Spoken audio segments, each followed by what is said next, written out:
All right, thank you guys for coming. Raging Bull is like one of my all-time favorites. Like I can watch this film over and over and over again. Uh, and probably if I can say about one film that if I don't watch any other film on this earth and watch one film, and that's my life, that could be Raging Bull, and it's that good for me. Um, now, I I mean, usually we talk about what's outside the ring in this film. Usually we talk about, but we have Eric today with us. Eric is a pro boxer. He has a record of 6-0. He's training a little bit in boxing, and so he's here to talk about the film. So I really want to first get into, what do you think how well the choreography is done? And I know we have talked about it a little bit, like in terms of comparing with other films and all that, right? But what do you feel about the choreography of boxing in this film? In all the boxing movies I've watched, it's hard to watch it as a boxer and really appreciate because as a boxer we try so hard. We do this every day. And then we watch these boxing films, and it's more exciting a lot of times for the viewer who isn't knowledgeable on boxing than it is the guy on boxing. But, I was pretty impressed with De Niro in this one. I was impressed with the guy who played Leonard, too, and I was impressed with, and I was trying really hard to remember his name, but I think it was like the fifth fight. The guy who played him, he was good, too. So, but there was some pretty shoddy choreography. Fifth fight, he lose or win? Which one are you talking about? The guy comes out. I think his name was Duluth. It wasn't Duluth, but it was close. Yeah, and he had some pretty good choreography. It looked like he knew a little bit about boxing. So you don't think De Niro knew everything? He looked all right. There were some problems with his feet. Jake LaMotta, and I didn't know a lot about Jake LaMotta before this movie. I've never watched it before. This was the first time. But Jake LaMotta had an old boxing style. It's kind of original. They keep their center line, or their head off the center line. The center line, of course, is where you want your arm and your foot to be pointed. So if you're thinking the center line, you'd be facing somebody, you want your head off to the side, basically over your back foot. And it sets you a little bit further apart from your opponent. Jake LaMotta was really good at this. So were guys like Sugar Ray or Robinson. They were really good at this. In this movie, I found that they were over their left foot more, and then they weren't turning their feet into the punches. So I was able to notice a little errors with the choreography, especially knowing a little bit about the fighters themselves. But overall, I think it was pretty good. Right. I think So here's like if you compare Raging Bull with films of today, and latest I just seen Creed after you mentioned I should watch it, and you see how much Scorsese in this film focus on the emotional impact of it. He's really not focusing on boxing per se. There is no conversation of strategy throughout the film, right? There is no like how you train, what should be your strategy to beat the opponent. None of that at all. The focus is completely on his rage, his anger, his insecurity, his jealousy, and whatever is happening outside the ring, he's taking that inside the ring. And Scorsese is doing, I think, does an amazing job of creating emotional boxing, if I may say so. So it's more than if you watch Creed or if you watch Rocky. There are these long takes taken from outside the ring, and here you see most of the time Scorsese is inside the ring. Most of the time he's behind Jake LaMotta's character, and he's like making you feel like you getting the punch, you giving the punch. He's just pretty much putting you in that scenario, right? Yeah, I can agree. And I like how they made me feel in this movie, especially with the fight with the pretty boy. Geneva. they really did pull the frustration from his life into that. Right. You could tell he really, thinking, why does my wife think he's pretty? Right, right. Like, does she want to be with him? Right. And then when he gets in there, finally, you see all the build up to that, and you could tell he just wanted to hurt Right. that guy. It was not even that guy's fault, it had nothing to do with him, but because of the turbulence in his own life, you could see in the movie he wanted to take that to the next step. He kept that going for 10 rounds so he could ruin Right. his face. Right. It was no longer pretty. My Right. wife's not going to think he's pretty anymore, Right. And, I mean, I don't think it was any character's fault in the film. He's pretty much Yeah. blaming everybody everybody for his entire life. for I don't know even understand for what. I mean, at a point you don't understand what is he blaming everybody for. I think it's just, I don't think he was all there, mentally. If that's really how Jake LaMotta was, then I think there were some underlying mental issues there. Maybe that's what pushed him to keep on, Not all boxers are all there. You got to be halfway crazy to get punched in the head 30,000 times a year. I mean, you got to. It doesn't make sense. Who logically is going to go in there like that, Take 30,000 Yeah. punches. That's a rough estimate. I Yeah, have no, no that's idea. saying, yeah. If I could count. Right. So you really think that the character was mentally ill? That's what you're. I believe if that they kind of put that in my head, like I said, I didn't know anything about Jake LaMotta. I'd seen film, I never looked into the background of his life.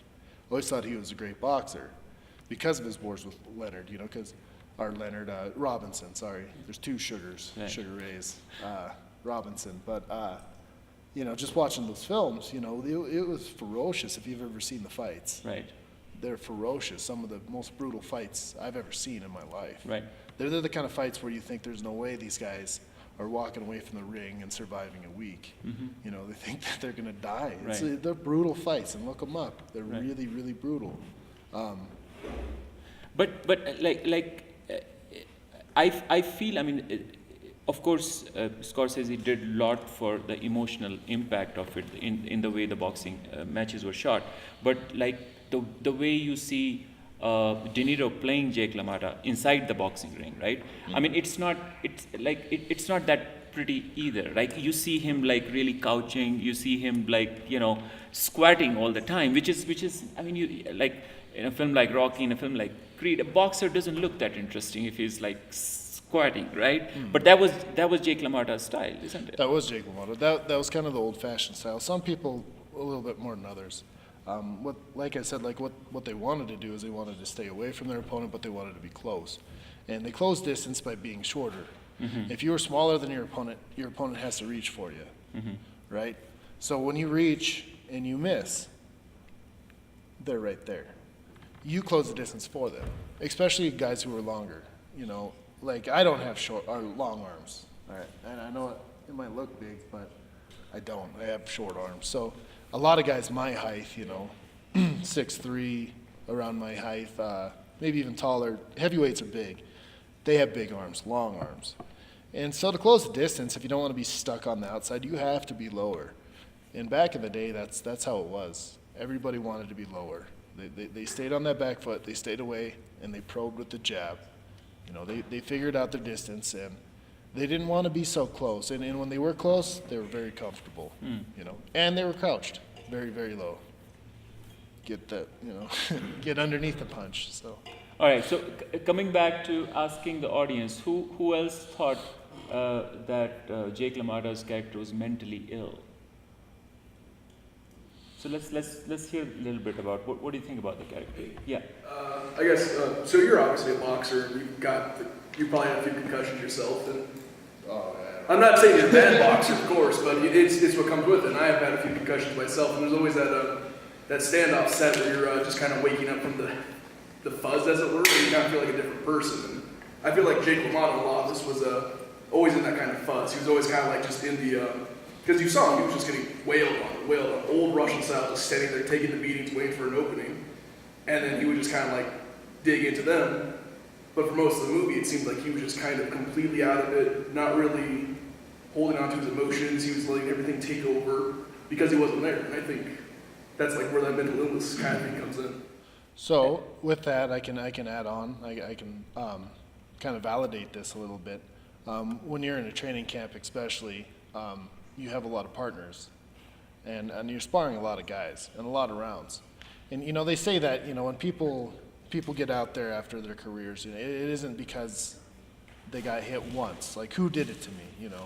What punch was it? It wasn't the punch. It was the amount of punches. The amount of punches people took back then, especially without the knowledge of concussions nowadays. I can speak for experience that sometimes when you're in a training camp, you don't know what's going on. And little things are frustrating, because you don't have the mental capacity at this point. You've been punched sometimes in a week, hundreds and hundreds of times, maybe 1,000 times. And you do this week in and week out. You don't think right. You don't. I guess it just depends on the chemical makeup of somebody's brain, how they're going to react to this kind of thing. I don't think his brain did react very well. Like you said, he wasn't handling anything well in the movie. If that's how Jake LaMotta really was, he doesn't handle things very well. So I agree with you. The blows, I don't think he was handling things well. So. But I don't know if punches make you jealous in life. No, but they can frustrate you, maybe. Yeah. If you don't have the capacity in your brain to remember or come up with a solution or go through a process, then you become frustrated. And maybe he was frustrated trying to understand things, and he couldn't. Maybe he couldn't understand. He needed to hear something, and whether he needed to hear what he wanted to hear, even if it wasn't true. Like his brother didn't get with Vicky, but he wanted to hear him say it. So he could come over it himself. He had it in his head what he needed to do. In my opinion, he needed to lash out because that was the only way he could handle his frustrations. He needed to lash out. He needed to just beat up or get beaten up. So he was a sadist and he was a masochist in the film. I mean, you can see he was sadistic. He was, and he was masochist too. He would just stand there and take the bosses. He would just take the punishment. He would not go down, and he kept punishing himself also throughout the film. Right? Well, maybe he felt like he deserved it. Maybe he felt like he deserved it, right? Okay, so what do you think of all the sweat, the liquid flowing, the blood? That was pretty. I just want to understand what do you think of that? I thought it was especially funny, especially so when he broke the pretty boy's nose. The blood that was just spraying out, Kill Bill style, and then in the end when Ray was just Robinson was just letting loose on his head, and the sweat just spraying off of his head. Right. That was pretty cool. I mean, I know it didn't look realistic at all. No, it wasn't. So that's what I'm. But it was intense. It was intense. It was intense. And then the smoke, the smoke. Obviously they were smoking, but you could see the smoke was blowing up into the ring. Right. Yeah, it was dramatic. Yeah. It was very dramatic. Even the last punch that Jake gets, like the blood splashes on all the commentators. Oh yeah, his legs are drenched in blood. It's all that. So I mean, it's obvious that it is not quote unquote realistic, representation of boxing. No, but it's a way, realistic interpretation of maybe the mental anguishes of exactly Jake LaMotta, maybe his struggles. Yeah. And I think that underlying it, I think it does portray some mental illness with him because people generally, even people I know, don't act like that, so. Yeah, we'll come to that, but just to compare, the film is happening at the same time when the Rockies are coming out, right? All the Rocky movies are coming out. Was it after? Yeah. I mean, it okay. is, and it's the same time. So and the producers of Rocky were involved in producing this as well. Oh, really? Yeah. So I'm just, for me, it's just like such a different. That's why Scorsese just stands out as it's just like he's taken boxing. And it really, again, I'll say it, it's boxing represented over there for us to feel his anguish, his pain, his anger, his insecurity, his sexual frustration. and if you want to call it mental illness, whatever it is, but Insecurity that's on that level. insecurity on that level, pretty much, That's very insecure. Yeah, and Maybe that's why he's a boxer. and We in- got to prove something, right? Yeah, I mean, he's being a bull all the time. He's trying to prove all the time something, right? I mean, he wants to. He wants I to mean, be the tough guy.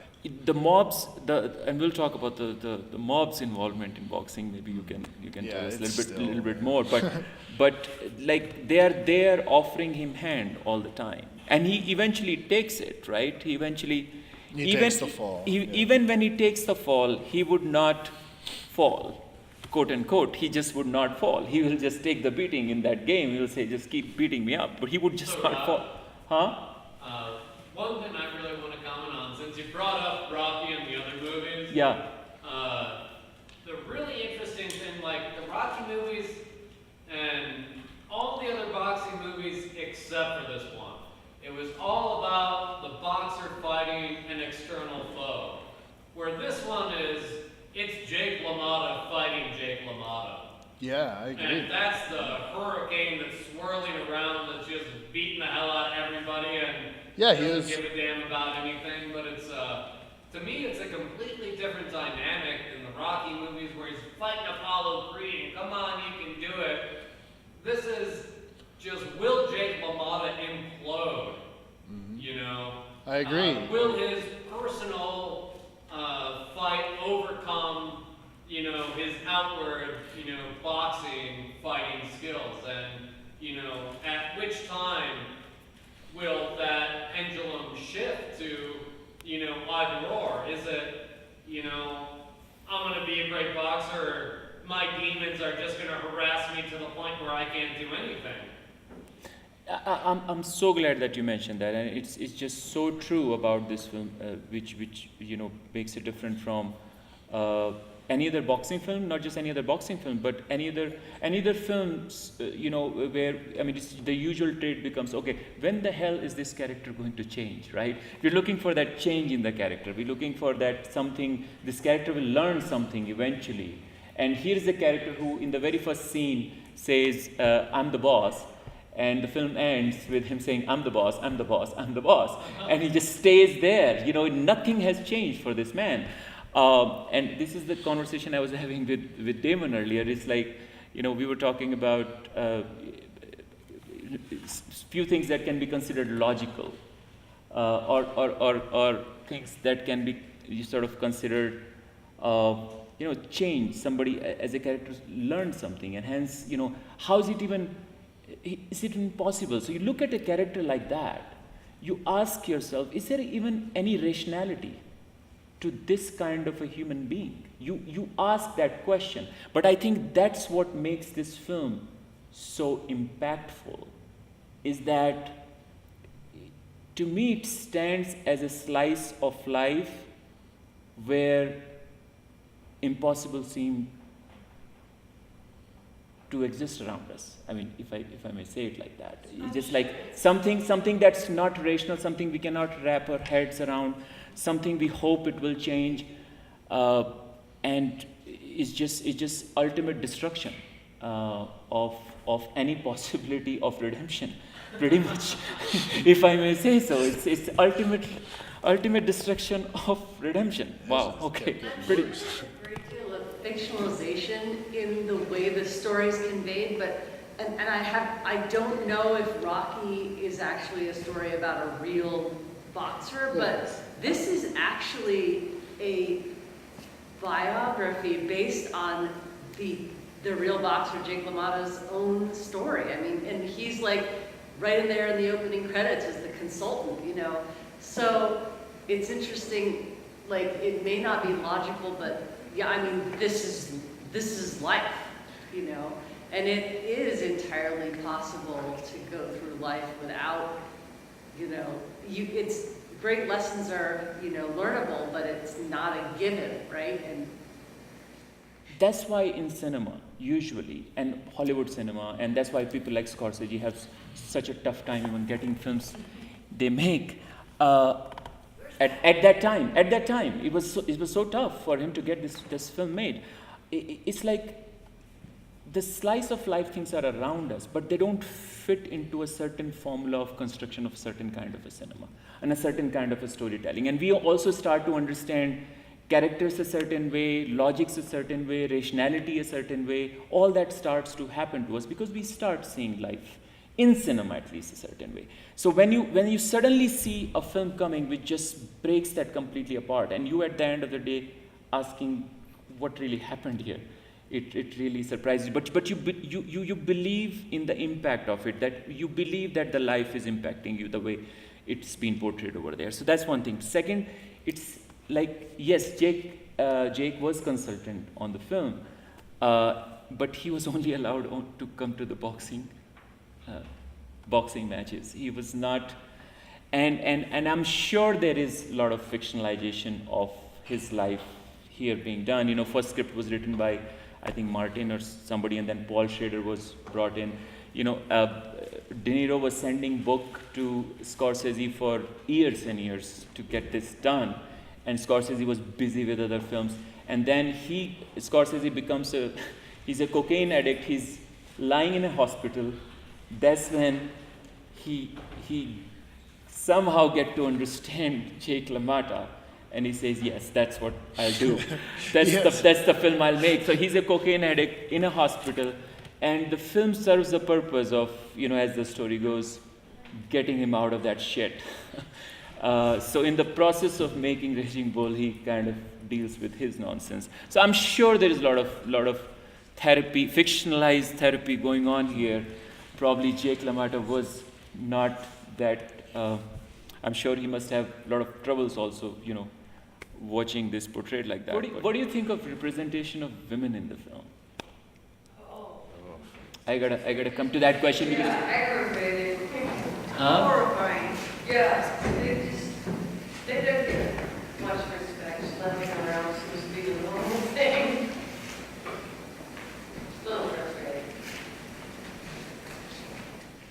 Yeah, See- that looks horrifying. I would not want to be a woman back then, at least around there. I mean, Or at probably least not in anywhere. Scorsese movie. Is that Yeah. what you're saying? No, I think that's pretty accurate. No, it's not. I mean, he I think, okay, whatever is happening in Jake LaMotta's life is another story, but he's doing that on purpose. Even in the first boxing scene, when you see, you know, people falling on each other, there is a woman lying at the bottom and people are walking. So he's kind of setting that up. He's not just making that statement only about Jake LaMotta's life and how he's treating. He's pretty much making a statement that women in this world, this is what's going on. Well, yeah. Yeah. But you know, 1940s America, being a woman, I mean, you were livestock back then. I mean, literally livestock. If you were a woman, that sounds terrifying. It was like pick me, you know, and then once you got picked, you were pretty much chained to your kitchen, you know, and subject to all kinds of abuse, you know, and it was accepted. Nobody gave a shit, you know. Nobody gave a shit. I think it's pretty accurate in the portrayal of women back then. It is terrifying. Part of it is also, I think man-women relationships in Scorsese film never work. There is never like, it's always a fight, you know. It's just and the fight always goes to the streets. I mean, there is take Casino, take any of his film, you know. It's just like these people are just not capable of relationships. These people are not capable of being nice to each other, and you know, it just gets worse and worse, and really it's a public humiliation for two people to be together. That's the kind of representation you usually have. If that's how he portrays women in most of his movies, do you think there's like an underlying, like, he is like spiteful of women maybe? No, I don't think so. You don't think so? And this conversation has happened many times. It's like a director representing women certain way and being spiteful of women. I just don't know. I personally don't believe that, but I'll talk more about that. I just want to ask, is anybody in the audience have a comment on So that? I wonder, because it's really hard for me to watch this movie because of the portrayal of women. For men, is it the same way, or, I mean, it's almost too distracting to watch the women being treated so badly that the rest of the movie I have trouble with. Right. But I think then you also want to ask, what kind of man is he telling the story about? And not just what kind of man here. I mean, if you look at all his films, I mean, he goes into this masculinity as a problem, you know. These guys who are just macho, who just, you know, thinks that they can rule and control the world and all that, and they just ultimately self-destructive and destructive of anything around them. So you take any of his film, these are the guys he's dealing with. So, and they are not capable of being tender to women at all, you know. So that's also the case. I mean, you will see in his films, on the contrary, women opening up to be tender, to be nice, to find a way, and men eventually shutting them up because they're just incapable of being tender to them. And that's is the ultimate macho man who is completely sexually insecure. I know, Is but what- my question is Yeah. still, is it different for men watching this movie than it is women? It's horrifying. Yeah. You feel good for Vicky in the end when she's like, I'm leaving you. You need to get fucked. Yeah. And she just leaves. Yeah, it's validation. Yeah. It's like finally, you know, like Yeah, that was like, she needed that. you go, girl. I felt good.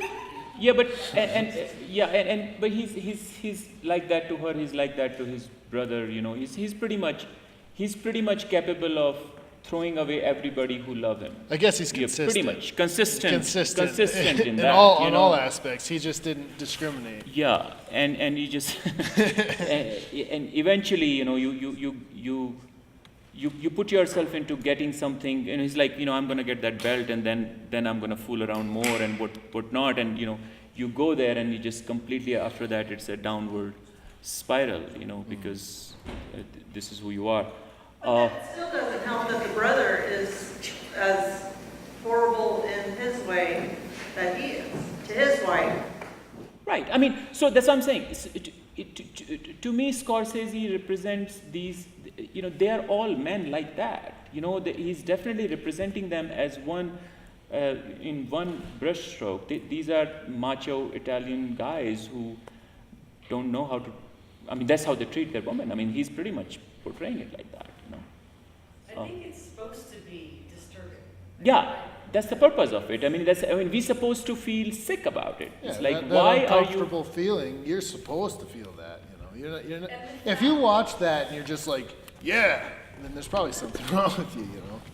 And the fact that like that's the focus rather than like, you know, all that training, working out, like sparring, skipping rope stuff that you see in other boxing movies. You're It's delving into the intricacies of the relationship. And he gets taken down by women, which is, there's sort of a Vicky leaves, the 14-year-old girl ends up getting him arrested, you know, I mean, it comes back to him, which is... Yeah, he also keeps repeating the cycle. So, you know, she was like 15-year-old when he, you know, goes makes after you wonder her. what is going to happen with the gal from the club at the very end, you know, she goes off in a cab and you never know how that turns out, but I'm sure she gets him too. The girl in the nightclub, like when he goes off to talk to his brother and he puts that girl in a cab, it's like, I'll see you later, you know. Right. No, yes, I mean, so, But again, it's just He like... doesn't really show any character development in terms of improving his treatment of women, you know. She's a very brief appearance, but it's like, oh, here he goes again. Oh, no, not forget about treatment of women. There is no movement in terms of the character. Last time he's sitting in front of the mirror, he's still, and again, it's mirror, it's interesting. And he's again talking about Charlie. Charlie, you are to be blamed. So he's eventually blaming his brother that you should have taken care of me. So he's still, I'm the boss, you are to be blamed, I have nothing to do with it. You know, I'm not that bad. I mean, he goes in that, you know, prison cell and he just keeps hitting the wall. And it's just like, I'm not that bad, you know.